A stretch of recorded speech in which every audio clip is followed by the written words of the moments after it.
Canada is a country in North America. Its 10 provinces and 3 territories extend from the Atlantic Ocean to the Pacific Ocean and northward into the Arctic Ocean, making it the world's second largest country by total area, with the world's longest coastline. Its border with the United States is the world's longest international land border. The country is characterized by a wide range of both meteorologic and geological regions. It is a sparsely inhabited country of 40 million people, the vast majority residing south of the 55th parallel in urban areas. Canada's capital is Ottawa and its 3 largest metropolitan areas are Toronto, Montreal, and Vancouver.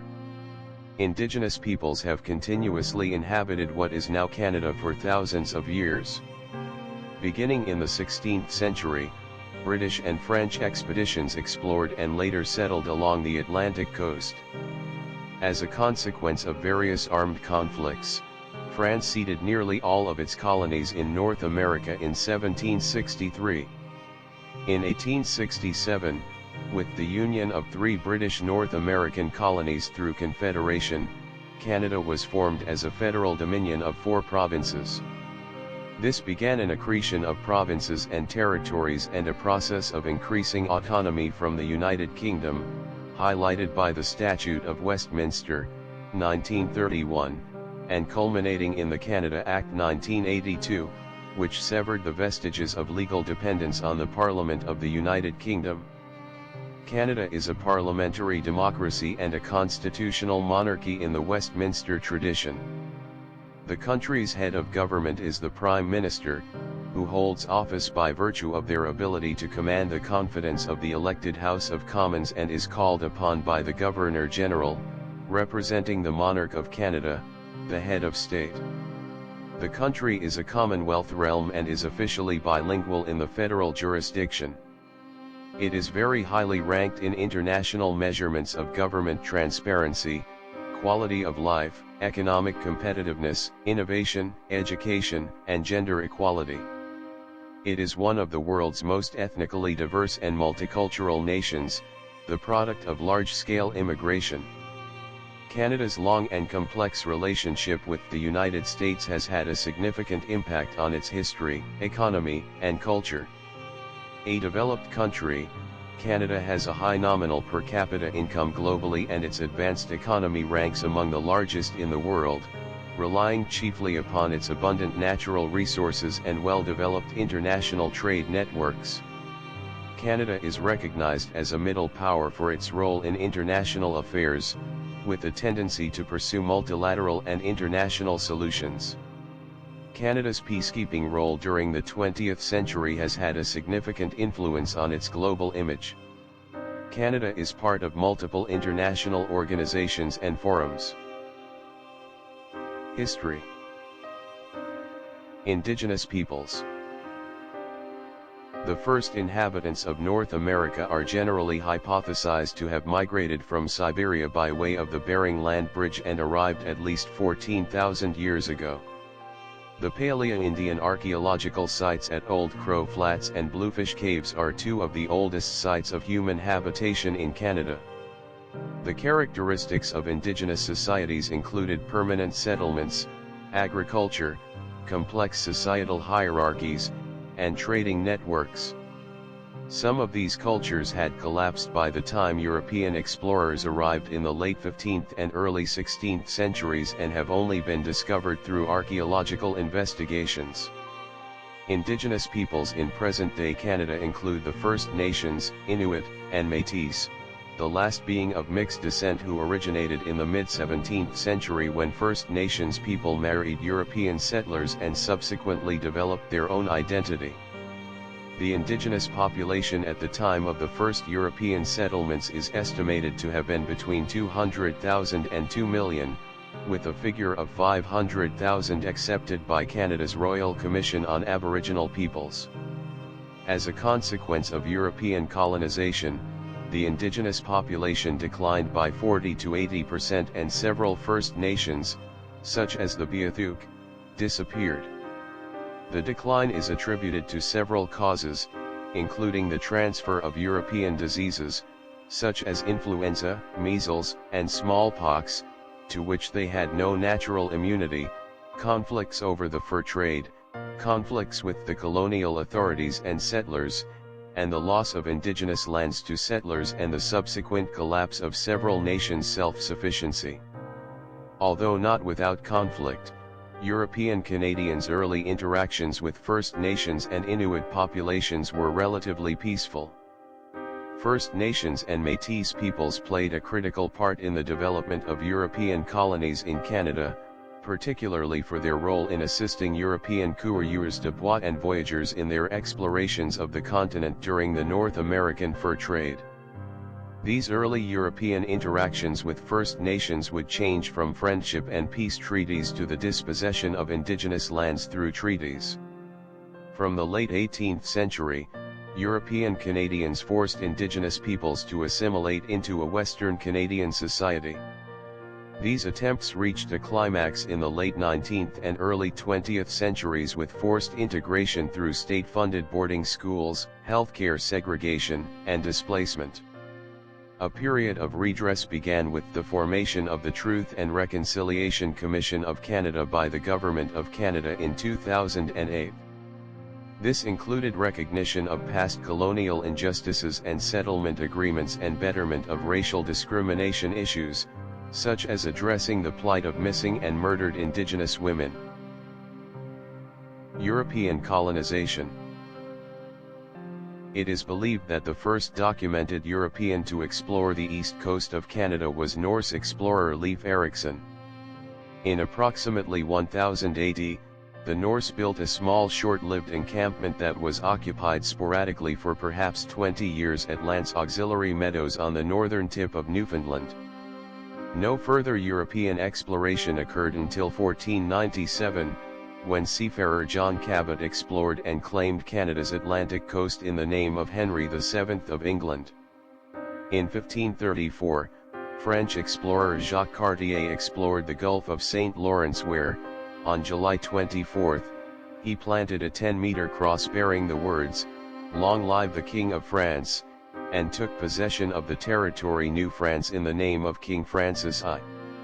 The early 16th century saw European mariners with navigational techniques pioneered by the Basque and Portuguese establish seasonal whaling and fishing outposts along the Atlantic coast. In general, early settlements during the Age of Discovery appear to have been short-lived due to a combination of the harsh climate, problems with navigating trade routes and competing outputs in Scandinavia. In 1583, Sir Humphrey Gilbert, by the royal prerogative of Queen Elizabeth I, founded St. John's, Newfoundland, as the first North American English seasonal camp. In 1600, the French established their first seasonal trading post at Tadoussac along the St. Lawrence. French explorer Samuel de Champlain arrived in 1603 and established the first permanent year-round European settlements at Port Royal in 1605 and Quebec City in 1608. Among the colonists of New France, Canadians extensively settled the St. Lawrence River Valley and Acadians settled the present-day Maritimes, while fur traders and Catholic missionaries explored the Great Lakes, Hudson Bay, and the Mississippi watershed to Louisiana. The Beaver Wars broke out in the mid-17th century over control of the North American fur trade. The English established additional settlements in Newfoundland in 1610 along with settlements in the 13 colonies to the south. A series of 4 wars erupted in colonial North America between 1689 and 1763, the later wars of the period constituted the North American theater of the 7 Years' War. Mainland Nova Scotia came under British rule with the 1713 Treaty of Utrecht and Canada and most of New France came under British rule in 1763 after the 7 Years' War. Confederation and expansion. Following 3 constitutional conferences, the British North America Act, 1867 officially proclaimed Canadian Confederation on July 1, 1867, initially with 4 provinces, Ontario, Quebec, Nova Scotia, and New Brunswick. Canada assumed control of Rupert's Land and the Northwestern Territory to form the Northwest Territories, where the Métis grievances ignited the Red River Rebellion and the creation of the province of Manitoba in July 1870. British Columbia and Vancouver Island joined the Confederation in 1871 on the promise of a transcontinental railway extending to Victoria in the province within 10 years, while Prince Edward Island joined in 1873. In 1898, during the Klondike Gold Rush in the Northwest Territories, Parliament created the Yukon Territory. Alberta and Saskatchewan became provinces in 1905. Between 1871 and 1896, almost 1/4 of the Canadian population emigrated south to the U.S. To open the West and encourage European immigration, the Government of Canada sponsored the construction of 3 transcontinental railways, passed the Dominion Lands Act to regulate settlement, and established the Northwest Mounted Police to assert authority over the territory. This period of westward expansion and nation-building resulted in the displacement of many Indigenous peoples of the Canadian prairies to Indian reserves, clearing the way for ethnic European bloc settlements. This caused the collapse of the plains bison in Western Canada and the introduction of European cattle farms and wheat fields dominating the land. The Indigenous peoples saw widespread famine and disease due to the loss of the bison and their traditional hunting lands. The federal government did provide emergency relief, on condition of the Indigenous peoples moving to the reserves. During this time, Canada introduced the Indian Act extending its control over the First Nations to education, government, and legal rights. Contemporary era. The financial crisis of the Great Depression led the Dominion of Newfoundland to relinquish responsible government in 1934 and become a crown colony ruled by a British governor. After 2 referendums, Newfoundlanders voted to join Canada in 1949 as a province. Canada's post-war economic growth, combined with the policies of successive Liberal governments, led to the emergence of a new Canadian identity, marked by the adoption of the maple leaf flag in 1965, the implementation of official bilingualism in 1969, and the institution of official multiculturalism in 1971. Socially democratic programs were also instituted, such as Medicare, the Canada Pension Plan, and Canada Student Loans, though provincial governments, particularly Quebec and Alberta, opposed many of these as incursions into their jurisdictions. Finally, another series of constitutional conferences resulted in the Canada Act 1982, the patriation of Canada's constitution from the United Kingdom, concurrent with the creation of the Canadian Charter of Rights and Freedoms. Canada had established complete sovereignty as an independent country under its own monarchy. In 1999, Nunavut became Canada's 3rd territory after a series of negotiations with the federal government. At the same time, Quebec underwent profound social and economic changes through the Quiet Revolution of the 1960s, giving birth to a secular nationalist movement.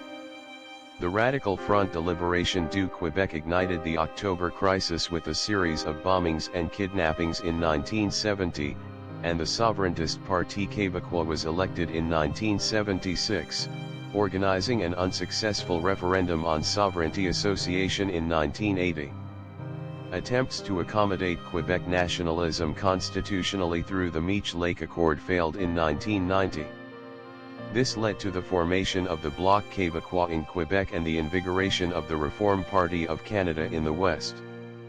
A second referendum followed in 1995, in which sovereignty was rejected by a slimmer margin of 50.6 to 49.4%.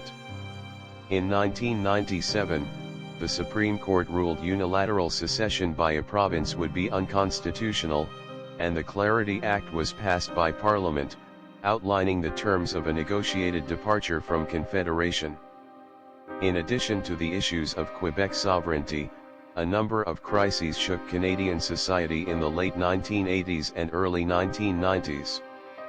These included the explosion of Air India Flight 182 in 1985, the largest mass murder in Canadian history, the École Polytechnique massacre in 1989, a university shooting targeting female students, and the Oka crisis of 1990, the first of a number of violent confrontations between provincial governments and Indigenous groups.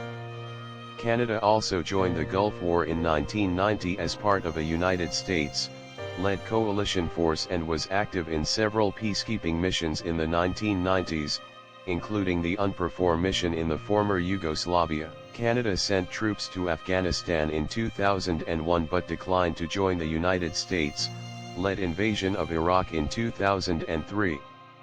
In 2011, Canadian forces participated in the NATO-led intervention into the Libyan civil war and also became involved in battling the Islamic State insurgency in Iraq in the mid-2010s. The country celebrated its sesquicentennial in 2017, 3 years before the COVID-19 pandemic in Canada began on January 27, 2020, with widespread social and economic disruption. In 2021, the possible graves of hundreds of Indigenous people were discovered near the former sites of Canadian Indian residential schools. Administered by various Christian churches and funded by the Canadian government from 1828 to 1997, these boarding schools attempted to assimilate Indigenous children into Euro-Canadian culture. Geography. By total area, Canada is the second largest country in the world, after Russia.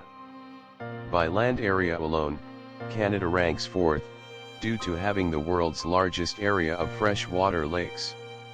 Stretching from the Atlantic Ocean in the east, along the Arctic Ocean to the north, and to the Pacific Ocean in the west, the country encompasses 9,984,670 square kilometers of territory. Canada also has vast maritime terrain, with the world's longest coastline of 243,042 kilometers. In addition to sharing the world's largest land border with the United States spanning 8,891 kilometers, Canada shares a land border with Greenland and hence the Kingdom of Denmark to the northeast, on Hans Island, and a maritime boundary with France's overseas collectivity of Saint-Pierre and Miquelon to the southeast. Canada is also home to the world's northernmost settlement, Canadian Forces Station Alert, on the northern tip of Ellesmere Island, which lies 817 kilometers from the North Pole. Canada can be divided into 7 physiographic regions: the Canadian Shield, the Interior Plains, the Great Lakes St. Lawrence Lowlands, the Appalachian region, the Western Cordillera, Hudson Bay Lowlands, and the Arctic Archipelago. Boreal forests prevail throughout the country. Ice is prominent in northern Arctic regions and through the Rocky Mountains, and the relatively flat Canadian prairies in the southwest facilitate productive agriculture. The Great Lakes feed the St. Lawrence River, where the lowlands host much of Canada's economic output. Canada has over 2 million lakes, 563 of which are larger than 100 square kilometers, containing much of the world's fresh water. There are also freshwater glaciers in the Canadian Rockies, the Coast Mountains, and the Arctic Cordillera. Canada is geologically active, having many earthquakes and potentially active volcanoes, notably Mount Meager Massif, Mount Garibaldi, Mount Cayley, and the Mount Edziza volcanic complex. Climate. Average winter and summer high temperatures across Canada vary from region to region. Winters can be harsh in many parts of the country, particularly in the interior and prairie provinces, which experience a continental climate, where daily average temperatures are near 15 degrees C, but can drop below 40 degrees C with severe wind chills. In non-coastal regions, snow can cover the ground for almost 6 months of the year, while in parts of the north snow can persist year-round. Coastal British Columbia has a temperate climate, with a mild and rainy winter. On the east and west coasts, average high temperatures are generally in the low 20s degrees C, while between the coasts, the average summer high temperature ranges from 25 to 30 degrees Celsius, with temperatures in some interior locations occasionally exceeding 40 degrees Celsius. Much of northern Canada is covered by ice and permafrost. The future of the permafrost is uncertain because the Arctic has been warming at 3 times the global average as a result of climate change in Canada. Canada's annual average temperature over land has risen by 1.7 degrees Celsius, with changes ranging from 1.1 to 2.3 degrees Celsius in various regions, since 1948. The rate of warming has been higher across the north and in the prairies. In the southern regions of Canada, air pollution from both Canada and the United States caused by metal smelting, burning coal to power utilities, and vehicle emissions has resulted in acid rain, which has severely impacted waterways, forest growth, and agricultural productivity in Canada. Government and politics. Canada is described as a full democracy, with a tradition of liberalism, and an egalitarian, moderate political ideology. An emphasis on social justice has been a distinguishing element of Canada's political culture. Peace, order, and good government, alongside an implied Bill of Rights, are founding principles of the Canadian government. At the federal level, Canada has been dominated by 2 relatively centrist parties practicing brokerage politics, the centre-left-leaning Liberal Party of Canada and the centre-right-leaning Conservative Party of Canada. The historically predominant Liberals position themselves at the centre of the political scale. 5 parties had representatives elected to the Parliament in the 2021 election: the Liberals, who formed a minority government, the Conservatives, who became the official opposition, the New Democratic Party, the Bloc Québécois, and the Green Party of Canada. Far-right and far-left politics have never been a prominent force in Canadian society. Canada has a parliamentary system within the context of a constitutional monarchy, the monarchy of Canada being the foundation of the executive, legislative, and judicial branches. The reigning monarch is also monarch of 14 other Commonwealth countries and each of Canada's 10 provinces. To carry out most of their federal royal duties in Canada, the monarch appoints a representative, the Governor-General, on the advice of the Prime Minister. The monarchy is the source of sovereignty and authority in Canada. However, while the Governor-General or monarch may exercise their power without ministerial advice in certain rare crisis situations, the use of the executive powers is otherwise always directed by the Cabinet, a committee of ministers of the Crown responsible to the elected House of Commons and chosen and headed by the Prime Minister, the head of government. To ensure the stability of government, the Governor-General will usually appoint as Prime Minister the individual who is the current leader of the political party that can obtain the confidence of a majority of members in the House of Commons. The Prime Minister's office is thus one of the most powerful institutions in government, initiating most legislation for parliamentary approval and selecting for appointment by the Crown. Besides the aforementioned, the Governor-General, Lieutenant Governors, Senators, federal court judges, and heads of Crown corporations and government agencies. The leader of the party with the second most seats usually becomes the leader of the official opposition and is part of an adversarial parliamentary system intended to keep the government in check.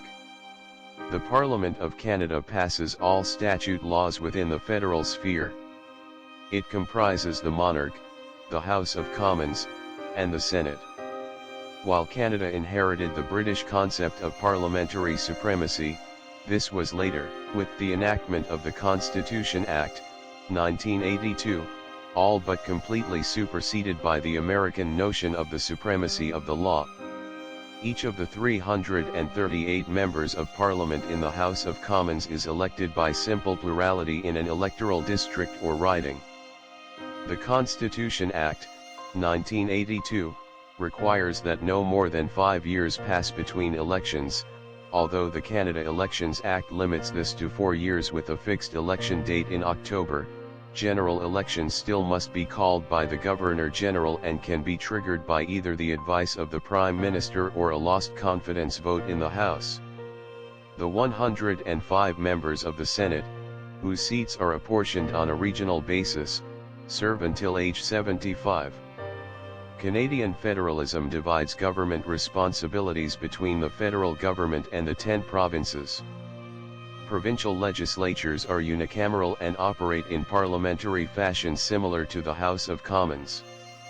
Canada's 3 territories also have legislatures, but these are not sovereign and have fewer constitutional responsibilities than the provinces.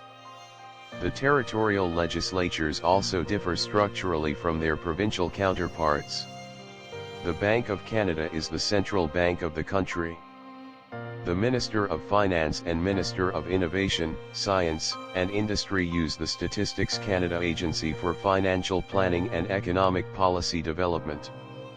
The Bank of Canada is the sole authority authorized to issue currency in the form of Canadian banknotes. The bank does not issue Canadian coins, they are issued by the Royal Canadian Mint. Provinces and territories. Canada is a federation composed of 10 federated states, called provinces, and 3 federal territories. In turn, these may be grouped into 4 main regions: Western Canada, Central Canada, Atlantic Canada, and Northern Canada. Provinces and territories have responsibility for social programs such as healthcare, education, and welfare, as well as administration of justice. Together, the provinces collect more revenue than the federal government, a rarity among other federations in the world. Using its spending powers, the federal government can initiate national policies in provincial areas such as health and child care. The provinces can opt out of these cost-share programs but rarely do so in practice. Equalization payments are made by the federal government to ensure reasonably uniform standards of services and taxation are kept between the richer and poorer provinces.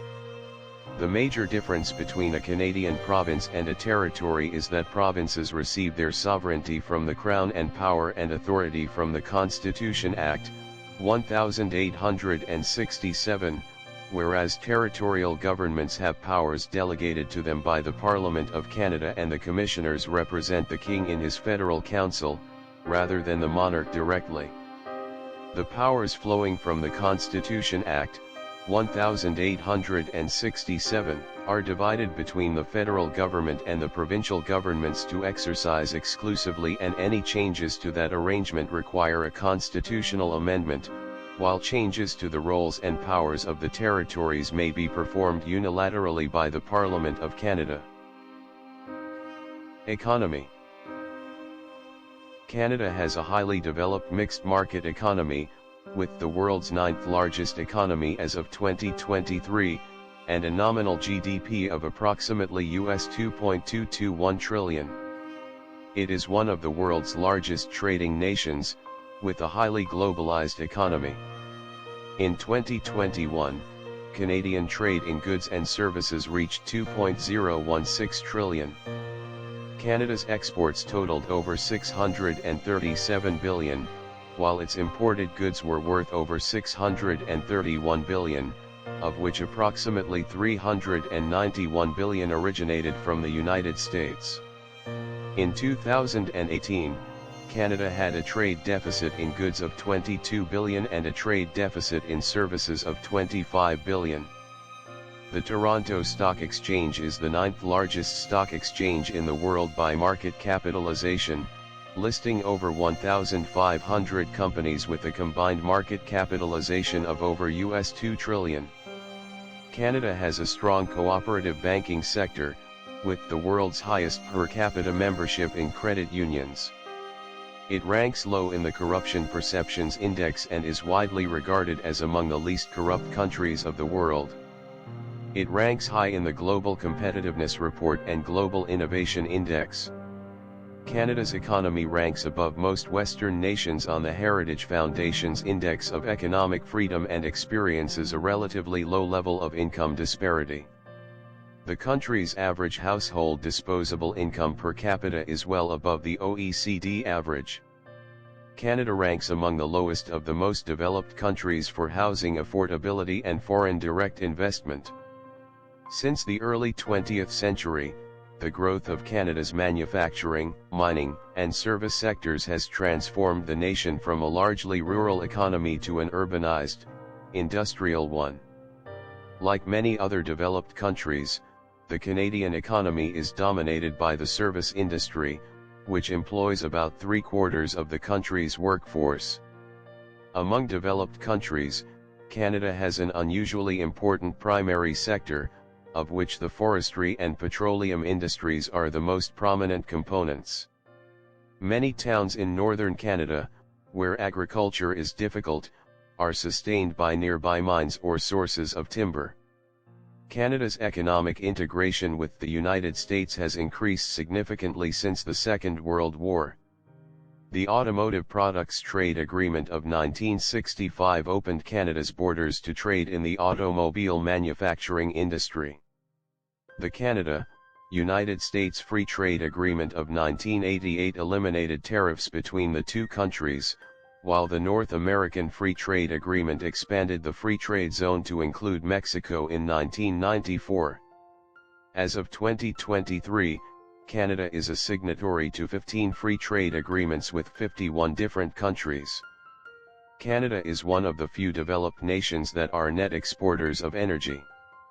Atlantic Canada possesses vast offshore deposits of natural gas, and Alberta hosts the fourth largest oil reserves in the world. The vast Athabasca oil sands and other oil reserves give Canada 13% of global oil reserves, constituting the world's third or fourth largest. Canada is additionally one of the world's largest suppliers of agricultural products. The Canadian Prairies region is one of the most important global producers of wheat, canola, and other grains.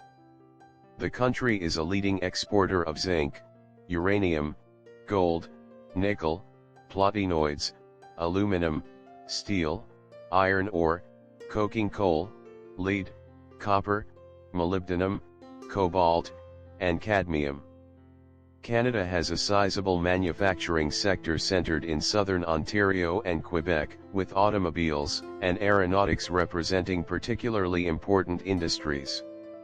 The fishing industry is also a key contributor to the economy. Demographics. The 2021 Canadian census enumerated a total population of 36,991,981, an increase of around 5.2% over the 2016 figure. It is estimated that Canada's population surpassed 40 million in 2023. The main drivers of population growth are immigration and, to a lesser extent, natural growth. Canada has one of the highest per capita immigration rates in the world, driven mainly by economic policy and also family reunification. A record 405,000 immigrants were admitted to Canada in 2021. Canada leads the world in refugee resettlement. It resettled more than 28,000 in 2018. New immigrants settle mostly in major urban areas in the country, such as Toronto, Montreal, and Vancouver. Canada's population density, at 4.2 inhabitants per square kilometre, is among the lowest in the world. Canada spans latitudinally from the 83rd parallel north to the 41st parallel north, and approximately 95% of the population is found south of the 55th parallel north. About 80% of the population lives within 150 km of the border with the contiguous United States. Canada is highly urbanized, with over 80% of the population living urban centers. The most densely populated part of the country, accounting for nearly 50%, is the Quebec City, Windsor corridor in southern Quebec and southern Ontario along the Great Lakes and the St. Lawrence River. The majority of Canadians live in family households, 12.1% report living alone, and those living with other relatives or unrelated persons reported at 6.8%. 51% of households are couples with or without children, 8.7% are single-parent households, 2.9% are multigenerational households, and 29.3% are single-person households. Languages. A multitude of languages are used by Canadians, with English and French being the mother tongues of approximately 54% and 19% of Canadians, respectively. As of the 2021 census, just over 7.8 million Canadians listed a non-official language as their mother tongue. Some of the most common non-official first languages include Mandarin, Punjabi, Cantonese, Spanish, Arabic, Tagalog, Italian, German, and Tamil. Canada's federal government practices official bilingualism, which is applied by the Commissioner of Official Languages in consonance with Section 16 of the Canadian Charter of Rights and Freedoms and the Federal Official Languages Act. English and French have equal status in federal courts, Parliament, and in all federal institutions. Citizens have the right, where there is sufficient demand, to receive federal government services in either English or French, and official language minorities are guaranteed their own schools in all provinces and territories. Quebec's 1974 Official Language Act established French as the only official language of the province. Although more than 82% of French-speaking Canadians live in Quebec, there are substantial francophone populations in New Brunswick, Alberta, and Manitoba. Ontario has the largest French-speaking population outside Quebec. New Brunswick, the only officially bilingual province, has a French-speaking Acadian minority constituting 33% of the population. There are also clusters of Acadians in southwestern Nova Scotia, on Cape Breton Island, and in central and western Prince Edward Island. Other provinces have no official languages as such, but French is used as a language of instruction, in courts, and for other government services, in addition to English. Manitoba, Ontario, and Quebec allow for both English and French to be spoken in the provincial legislatures, and laws are enacted in both languages. In Ontario, French has some legal status, but is not fully co-official. There are 11 Indigenous language groups, composed of more than 65 distinct languages and dialects. Several Indigenous languages have official status in the Northwest Territories. Inuktitut is the majority language in Nunavut and is one of 3 official languages in the territory. Additionally, Canada is home to many sign languages, some of which are Indigenous. American Sign Language is used across the country due to the prevalence of ASL in primary and secondary schools. Quebec Sign Language is used primarily in Quebec. Religion. Canada is religiously diverse, encompassing a wide range of beliefs and customs. The Constitution of Canada refers to God, and the monarch carries the title of Defender of the Faith. However, Canada has no official church, and the government is officially committed to religious pluralism. Freedom of religion in Canada is a constitutionally protected right, allowing individuals to assemble and worship without limitation or interference. Rates of religious adherence have steadily decreased since the 1970s. With Christianity in decline after having once been central and integral to Canadian culture and daily life, Canada has become a post-Christian, secular state. Although the majority of Canadians consider religion to be unimportant in their daily lives, they still believe in God. The practice of religion is generally considered a private matter throughout Canadian society and by the state. According to the 2021 census, Christianity is the largest religion in Canada, with Roman Catholics representing 29.9% of the population having the most adherents. Christians overall representing 53.3% of the population, are followed by people reporting irreligion or having no religion at 34.6%. Other faiths include Islam, Hinduism, Sikhism, Buddhism, Judaism, and indigenous spirituality. Canada has the second largest national Sikh population, behind India. Health. Healthcare in Canada is delivered through the provincial and territorial systems of publicly funded healthcare, informally called Medicare. It is guided by the provisions of the Canada Health Act of 1984 and is universal. Universal access to publicly funded health services is often considered by Canadians as a fundamental value that ensures national healthcare insurance for everyone wherever they live in the country. Around 30% of Canadians' healthcare is paid for through the private sector.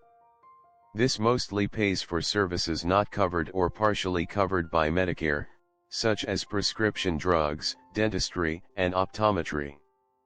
Approximately 65 to 75% of Canadians have some form of supplementary health insurance. Many receive it through their employers or access secondary social service programs. In common with many other developed countries, Canada is experiencing an increase in healthcare expenditures due to a demographic shift toward an older population, with more retirees and fewer people of working age. In 2021, the average age in Canada was 41.9 years. Life expectancy is 81.1 years.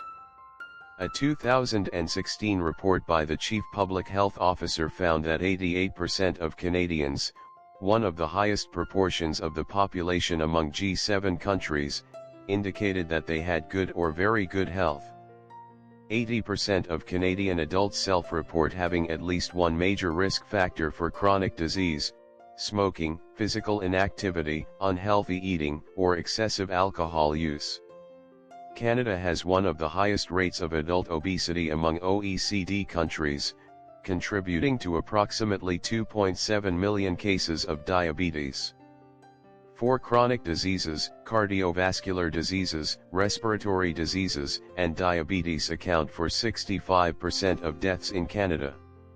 In 2021, the Canadian Institute for Health Information reported that healthcare spending reached $308 billion, or 12.7% of Canada's GDP for that year. In 2022, Canada's per capita spending on health expenditures ranked 12th among healthcare systems in the OECD. Canada has performed close to, or above the average on the majority of OECD health indicators since the early 2000s, ranking above the average on OECD indicators for wait times and access to care, with average scores for quality of care and use of resources. The Commonwealth Fund's 2021 report comparing the healthcare systems of the 11 most developed countries ranked Canada second to last. Identified weaknesses were comparatively higher infant mortality rate, the prevalence of chronic conditions, long wait times, poor availability of after-hours care, and a lack of prescription drugs and dental coverage. An increasing problem in Canada's health system is a lack of healthcare professionals, and hospital capacity. Education. Education in Canada is for the most part provided publicly, funded and overseen by federal, provincial, and local governments. Education is within provincial jurisdiction and a province's curriculum is overseen by its government. Education in Canada is generally divided into primary education, followed by secondary and post-secondary education. Education in both English and French is available in most places across Canada. Canada has a large number of universities, almost all of which are publicly funded. Established in 1663, Université Laval is the oldest post-secondary institution in Canada. The largest university is the University of Toronto, with over 85,000 students. 4 universities are regularly ranked among the top 100 worldwide, namely University of Toronto, University of British Columbia, McGill University, and McMaster University, with a total of 18 universities ranked in the top 500 worldwide. According to a 2022 report by the OECD, Canada is one of the most educated countries in the world.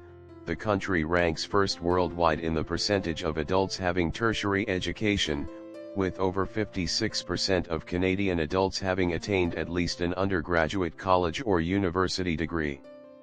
Canada spends an average of 5.3% of its GDP on education. The country invests heavily in tertiary education. As of 2022, 89% of adults aged 25 to 64 have earned the equivalent of a high school degree, compared to an OECD average of 75%. The mandatory education age ranges between 5 to 7 to 16 to 18 years, contributing to an adult literacy rate of 99%. Just over 60,000 children are homeschooled in the country as of 2016. The Program for International Student Assessment indicates Canadian students perform well above the OECD average, particularly in mathematics, science, and reading, ranking the overall knowledge and skills of Canadian 15-year-olds as the sixth best in the world, although these scores have been declining in recent years. Canada is a well-performing OECD country in reading literacy, mathematics, and science, with the average student scoring 523.7, compared with the OECD average of 493 in 2015. Culture. Canada's culture draws influences from its broad range of constituent nationalities, and policies that promote a just society are constitutionally protected. Since the 1960s, Canada has emphasized equality and inclusiveness for all its people. The official state policy of multiculturalism is often cited as one of Canada's significant accomplishments and a key distinguishing element of Canadian identity. In Quebec, cultural identity is strong, and there is a French-Canadian culture that is distinct from English-Canadian culture. As a whole, Canada is in theory a cultural mosaic of regional ethnic subcultures. Canada's approach to governance, emphasizing multiculturalism, which is based on selective immigration, social integration, and suppression of far-right politics, has wide public support. Government policies such as publicly funded healthcare, higher taxation to redistribute wealth, the outlawing of capital punishment, strong efforts to eliminate poverty, strict gun control, a social liberal attitude toward women's rights and LGBT rights, and legalized euthanasia and cannabis use are indicators of Canada's political and cultural values. Canadians also identify with the country's foreign aid policies, peacekeeping roles, the national park system, and the Canadian Charter of Rights and Freedoms. Historically, Canada has been influenced by British, French, and Indigenous cultures and traditions. Through their language, art, and music, Indigenous peoples continue to influence the Canadian identity. During the 20th century, Canadians with African, Caribbean, and Asian nationalities have added to the Canadian identity and its culture. Symbols. Themes of nature, pioneers, trappers, and traders played an important part in the early development of Canadian symbolism. Modern symbols emphasize the country's geography, cold climate, lifestyles, and the covariantization of traditional European and Indigenous symbols. The use of the maple leaf as a Canadian symbol dates to the early 18th century. The maple leaf is depicted on Canada's current and previous flags and on the arms of Canada. Canada's official tartan, known as the maple leaf tartan, has 4 colors that reflect the colors of the maple leaf as it changes through the seasons: green in the spring, gold in the early autumn, red at the first frost, and brown after falling. The arms of Canada are closely modeled after those of the United Kingdom, with French and distinctive Canadian elements replacing or added to those derived from the British version. Other prominent symbols include the national motto, Amari Usqui ad Mare, the sports of ice hockey and lacrosse, the beaver, Canada Goose, common loon, Canadian horse, the Royal Canadian Mounted Police, the Canadian Rockies, and, more recently, the totem pole and Inuksuit. Canadian beer, maple syrup, toques, canoes, Nanaimo bars, butter tarts, and poutine are defined as uniquely Canadian. Canadian coins feature many of these symbols, the loon on the 1 coin, the arms of Canada on the 50-cent piece, and the beaver on the nickel. An image of the previous monarch, Queen Elizabeth II, appears on 20 banknotes and the obverse of all current Canadian coins. Literature. Canadian literature is often divided into French and English language literatures, which are rooted in the literary traditions of France and Britain, respectively. The earliest Canadian narratives were of travel and exploration. This progressed into 3 major themes that can be found within historical Canadian literature: nature, frontier life, and Canada's position within the world, all 3 of which tie into the garrison mentality. In recent decades, Canada's literature has been strongly influenced by immigrants from around the world. By the 1990s, Canadian literature was viewed as some of the world's best. Numerous Canadian authors have accumulated international literary awards, including novelist, poet, and literary critic Margaret Atwood, who received 2 Booker Prizes, Nobel laureate Alice Munro, who has been called the best living writer of short stories in English, and Booker Prize recipient Michael Ondaatje, who wrote the novel The English Patient, which was adapted as a film of the same name that won the Academy Award for Best Picture. L. M. Montgomery produced a series of children's novels beginning in 1908 with Anne of Green Gables. Media. Canada's media is highly autonomous, uncensored, diverse, and very regionalized. The Broadcasting Act declares the system should serve to safeguard, enrich, and strengthen the cultural, political, social, and economic fabric of Canada. Canada has a well-developed media sector, but its cultural output, particularly in English films, television shows, and magazines, is often overshadowed by imports from the United States.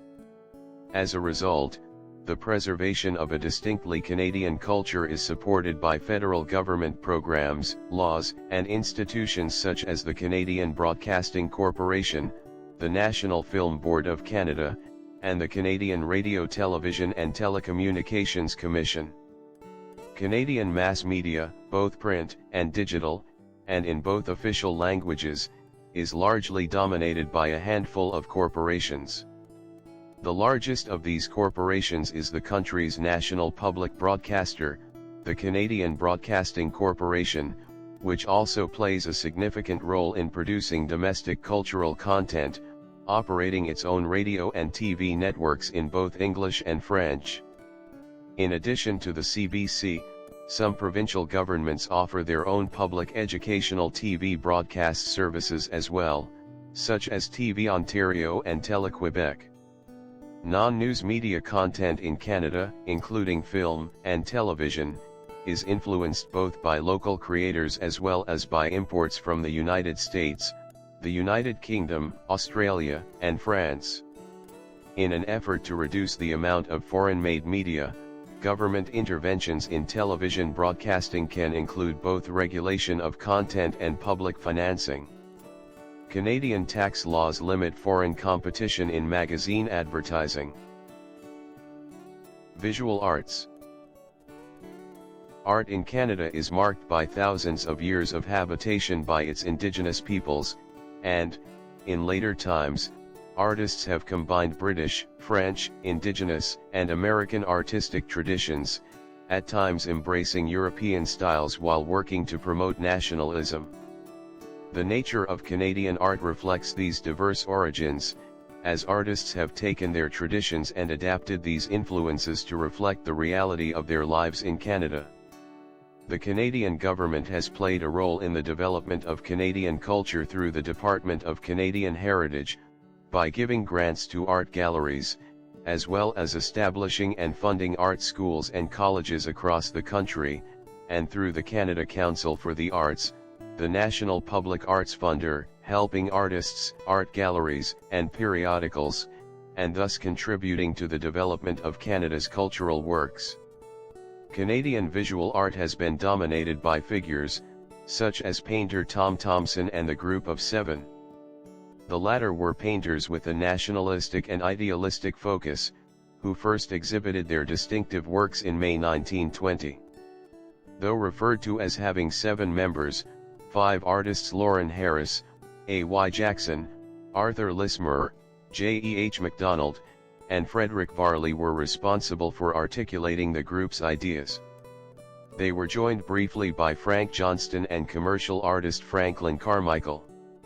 A.J. Casson became part of the group in 1926.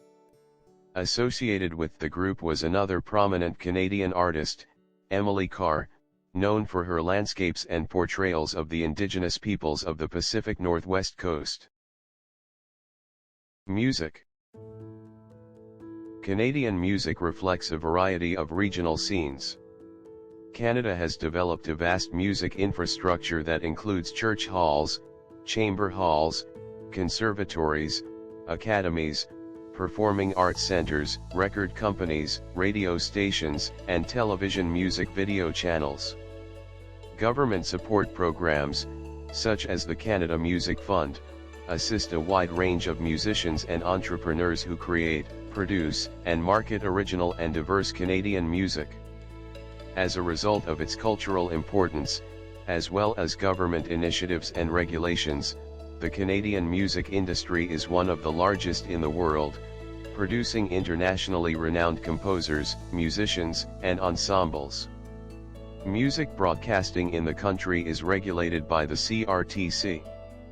The Canadian Academy of Recording Arts and Sciences presents Canada's Music Industry Awards, the Juno Awards. The Canadian Music Hall of Fame honors Canadian musicians for their lifetime achievements. Patriotic music in Canada dates back over 200 years. The earliest work of patriotic music in Canada, The Bold Canadian, was written in 1812. The Maple Leaf Forever, written in 1866, was a popular patriotic song throughout English Canada and, for many years, served as an unofficial national anthem. O Canada also served as an unofficial national anthem for much of the 20th century and was adopted as the country's official anthem in 1980. Kaliza Lavali wrote the music, which was a setting of a patriotic poem composed by the poet and judge Sir Adolphe Basile Routhier. The text was originally only in French before it was adapted into English in 1906. Sports.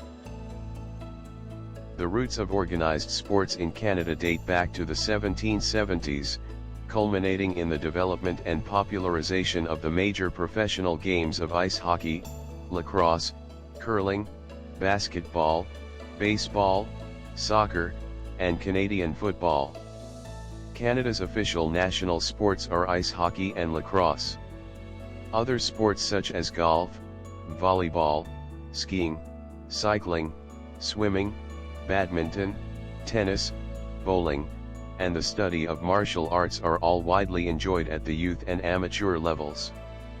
Great achievements in Canadian sports are recognized by Canada's Sports Hall of Fame.